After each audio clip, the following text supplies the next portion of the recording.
Pertama tentu terkait dengan posisi dari Partai Golkar dan Partai Nasdem, dan kedua silaturahmi kan berlanjut karena Partai Nasdem tentu sebagian besar juga alumni dari Partai Golkar. Ada pembahasan untuk masuk satu koalisi nggak? Ya nanti kita bahas.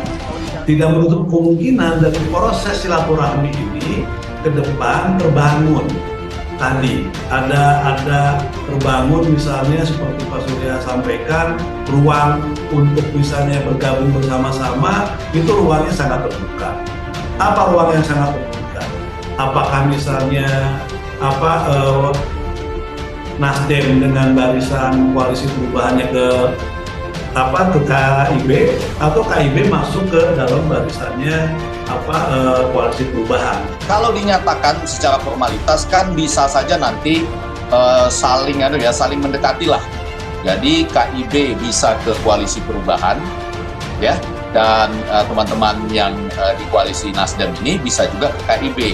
Tapi itu kan formalitas, Kang Saan.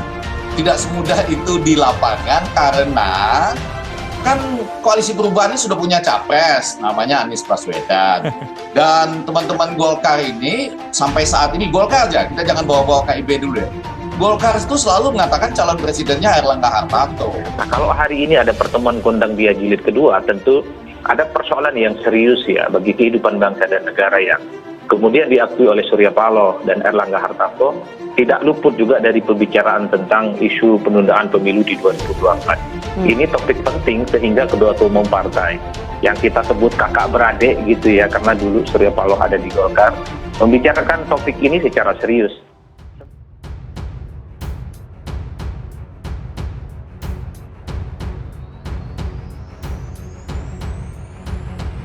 Faktor historis jadi alasan Nasdem lebih nyaman dengan Golkar ketimbang Demokrat PKS. Ketum Nasdem Surya Paloh bertemu Ketum Golkar Airlangga Hartarto di markas Golkar Rabu 1 Februari. Paloh mengakui Golkar sebagai parpol prioritas dalam menjalin komunikasi politik, bahkan dibandingkan Demokrat dan PKS dalam koalisi perubahan. Peneliti BRIN Wasisto Raharjo Jati menilai wajar jika Nasdem merasa lebih nyaman dan memprioritaskan Golkar. Surya Paloh bukan orang baru bagi Golkar. Wasisto menilai bisa saja nanti pada akhirnya antara Nasdem dan Golkar berada dalam satu koalisi di pemilu 2024. Menurut dia, memilih cawapres Anies Baswedan bukan hal yang mudah untuk koalisi perubahan. Wasis menambahkan Nasdem lebih terlihat memiliki kedekatan secara histori dengan Golkar ketimbang dengan Demokrat dan PKS. Sehingga, kata dia, semua kemungkinan bisa terjadi jelang pendaftaran Capres-Cawapres, termasuk berubahnya haluan partai-partai. Diberitakan sebelumnya, Surya Paloh mengatakan pertemuan dengan Erlangga adalah hal yang lebih prioritas ketimbang bertemu partai-partai di koalisi perubahan. Pertemuan ini juga menjadi kunjungan pertama kalinya Surya Paloh ke kantor partai lain. Setelah sebelumnya pertemuan politik Surya Paloh dilakukan di Nasdem Tower. Surya Paloh menjelaskan alasan tidak mendatangi partai-partai koalisi perubahan karena belum ada kesepakatan dengan partai-partai tersebut. Surya Paloh juga tidak menolak kemungkinan partainya bergabung dengan KIB. Surya mengaku hubungan emosional dengan Golkar tidak akan pernah bisa hilang. Ia bahkan tidak bermasalah jika disebut sebagai alumni partai beringin tersebut. Surya hadir bersama Sekretaris Jenderal Partai Nasdem Joni G Plate, Bendahara Umum Ahmad Syaroni, Ketua DPP Sugeng Suparwoto, Wakil Ketua DPR RI Rahmat Gobel, dan Ketua Badan Pemenangan Pemilu Prananda Paloh. Rombongan petinggi Partai Nasdem tiba di kantor PPP Partai Golkar, Selipi, Jakarta Barat sekitar pukul 11.14 WIB. Surya Paloh manuver ke Golkar.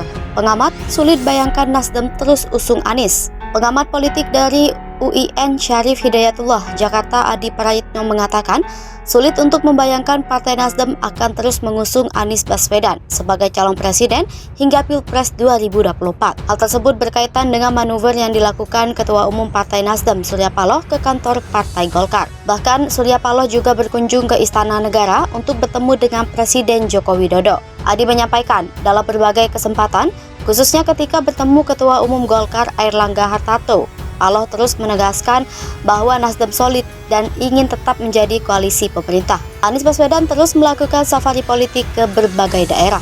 Oleh karena itu, Adi memprediksi bisa saja Nasdem tidak akan ngotot lagi untuk membentuk koalisi perubahan bersama PKS dan Demokrat. Dia menduga Nasdem bisa saja masuk ke koalisi Indonesia Bersatu atau koalisi Gerindra PKB. Sebelumnya, Ketua Umum Partai Nasdem Surya Paloh menyampaikan alasannya lebih memilih bertemu Partai Golkar ketimbang bakal mitra koalisinya, Partai Keadilan Sejahtera dan Partai Demokrat. Menurut dia, pertemuan dengan Golkar menjadi prioritas utama Partai Nasdem saat ini. Ia mengaku telah bergabung dengan Partai Golkar sejak berusia 16 tahun. Sebelum keluar dan mendirikan Nasdem, Surya mengaku telah berkiprah selama 43 tahun di Partai Beringin tersebut. Surya menyampaikan ia tak menemui elit PKS dan Demokrat karena masih melakukan penjajakan kesepakatan koalisi. Surya lantas mengatakan pihaknya membuka kemungkinan untuk bergabung dengan koalisi Indonesia Bersatu yang dihuni Golkar, Partai Amanat Nasional, dan Partai Persatuan Pembangunan. Kantor Partai Nasdem dibobol maling. Ruangan Ketua DPC Nasdem berhasil dijebol. Kantor Dewan Pimpinan Cabang Partai Nasdem Bekasi Utara dibobol maling dan mengakibatkan uang ratusan raib digasak pada Rabu, 1 Februari 2023. Kantor DPC Nasdem Bekasi Utara berlokasi di Jalan Lingkar Utara Kaliabang, Kelurahan Perwira, Kecamatan Bekasi Utara, Kota Bekasi. Ketua DPC Nasdem Bekasi Utara Aldo Sirait mengatakan, peristiwa terjadi dini hari ketika suasana kantor dan lingkungan setempat sepi. Pelaku, lanjut Aldo, masuk dengan cara mencungkil jendela lantai atas setelah berhasil memanjat dinding samping. Jendela lantai 2 ini, lanjut dia, merupakan ruangan Ketua DPC Nasdem Bekasi Utara. Pelaku langsung mengacak-ngacak ruangan untuk mencuri barang berharga. Kasus ini, lanjut Aldo, sudah dilaporkan ke Polres Metro Bekasi Utara, Bekasi Kota. Petugas kepolisian langsung melakukan olah TKP.